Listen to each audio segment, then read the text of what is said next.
अस्सलाम वालेकुम dear students, कैसे हैं आप? उम्मीद है आप सब खैरियत से होंगे।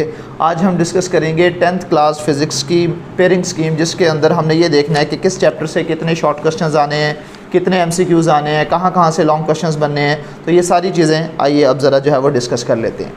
ये है हमारे पास टोटल 10th क्लास के 9 चैप्टर्स जो है वो दिए हैं। चैप्टर नंबर 10, 11, 12, 13, 14, 15, 16, 17 और 18। अगर हम इन चैप्टर्स को देखें तो हमारे तमाम चैप्टर्स में से एक एक MCQs आना है, लेकिन अगर पहले 3 चैप्टर्स को देखा जाए इसमें से एक एक्स्ट्रा जो है वो MCQs आएगा।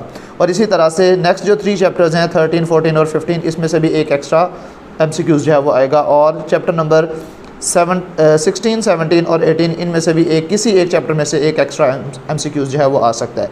अगर हम शॉर्ट क्वेश्चंस की बात करें तो हम डिटेल में देखते हैं कि किन किन चैप्टर से हमारा शॉर्ट क्वेश्चन का पहला पोर्शन बनना है, किन चैप्टर से शॉर्ट क्वेश्चन का दूसरा पोर्शन बनना है, किन से शॉर्ट क्वेश्चन का तीसरा पोर्शन बनना है, टोटल कितने शॉर्ट क्वेश्चंस आएंगे, कितने जो है वो हमने अटैम्प्ट करने होंगे। चैप्टर नंबर 10 में से 3 शॉर्ट क्वेश्चन आएंगे, चैप्टर नंबर 12 में से 3 शॉर्ट क्वेश्चन आएंगे और चैप्टर नंबर 16 में से 3 शॉर्ट क्वेश्चन आएंगे। ये टोटल बन जाएंगे 3 and 3 6 + 2 8 शॉर्ट क्वेश्चन जो है वो आएंगे, जिसमें से 5 आपने अटैम्प्ट करने होंगे और ये टोटल 10 मार्क्स के जो है वो बनेंगे। इसी तरह से ये हमारा जो नेक्स्ट जो शॉर्ट क्वेश्चन का पोर्शन है, क्वेश्चन नंबर 3, वो चैप्टर नंबर 11, 13 और 17 से बनेगा। 11 और 13 में से 3 शॉर्ट क्वेश्चन होंगे और 17 में से 2 शॉर्ट क्वेश्चन होंगे। बिल्कुल इसी तरह से जैसे ऊपर थे, 8 में से 5 शॉर्ट क्वेश्चन आपने करने होंगे और ये 10 नंबर के होंगे, ठीक है। इसी तरह से जो लास्ट शॉर्ट क्वेश्चन का पोर्शन है वो चैप्टर नंबर 14, 15 और 18 में से बनेगा। 14, 15 में से 3 शॉर्ट क्वेश्चन होंगे और 18 में से 2 शॉर्ट क्वेश्चन होंगे। और इसमें से भी हमने जो है वो 8 में से 5 शॉर्ट क्वेश्चन को अटैम्प्ट करना है और ये भी 10 नंबर के होंगे। अब रह गए last long questions. 3 long question जो है वो आपके आते हैं, जिसमें से आपने 2 अटैम्प्ट करने होते हैं। लॉन्ग क्वेश्चन नंबर 5, 6 और 7। जो लॉन्ग क्वेश्चन नंबर 5 है वो चैप्टर नंबर 10, 12 और 16 में से बनेगा। और इसमें से जो A पार्ट होगा वो 5 नंबर का होगा और जो B पार्ट होगा वो 4 नंबर का होगा और ये टोटल 9 नंबर का जो है वो आपके पास ये लॉन्ग क्वेश्चन बनेगा।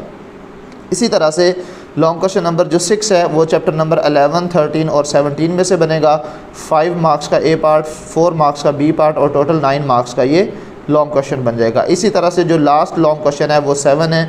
14, 15 और 18 में से जो है वो बनेगा। इसमें से भी इसी तरह के 2 पार्ट्स जो है वो होंगे और 9 नंबर का होगा। अब एक लास्ट में प्रो टिप, वो ये है कि आपने किन चैप्टर्स को जो है वो फोकस करना है लॉन्ग क्वेश्चन के लिए। मेरी जो आपको सजेशन है वो ये है, आप चैप्टर नंबर 10 और 12 को जो है वो कीजिएगा और साथ में 16 को, यानी कि आपने क्वेश्चन नंबर 5 और 6 को जो है वो अटैम्प्ट करना है। इसकी ज़रा आप अहमियत समझ लें, इसका फ़ायदा समझ लें। इसमें 2 चीज़ें जो है वो आपको फ़ायदा देंगी कि आपको 2 चैप्टर्स के कम न्यूमेरिकल जो है वो करने पड़ेंगे। चैप्टर नंबर 16 में कोई न्यूमेरिकल नहीं है, चैप्टर नंबर 17 में कोई न्यूमेरिकल नहीं है। तो अगर आप पहले 2 लॉन्ग क्वेश्चन नंबर 5 और 6 अगर आप करते हो तो आपको सिर्फ 4 चैप्टर्स के न्यूमेरिकल्स करने पड़ेंगे। लेकिन अगर आप जो है वो 6, 7 करते हो या 5, 7 करते हो तो फिर आपको 5 चैप्टर्स के न्यूमेरिकल करने पड़ेंगे। तो ये एंड में जो है वो आपको मैंने बताना ज़रूरी समझा कि आप जो है ना ये अगर पहले 2 लॉन्ग क्वेश्चंस को अटैम्प्ट करें तो आपको सिर्फ 4 चैप्टर्स के न्यूमेरिकल करने पड़ेंगे और 6 चैप्टर्स के जो है वो लॉन्ग क्वेश्चन करने पड़ेंगे।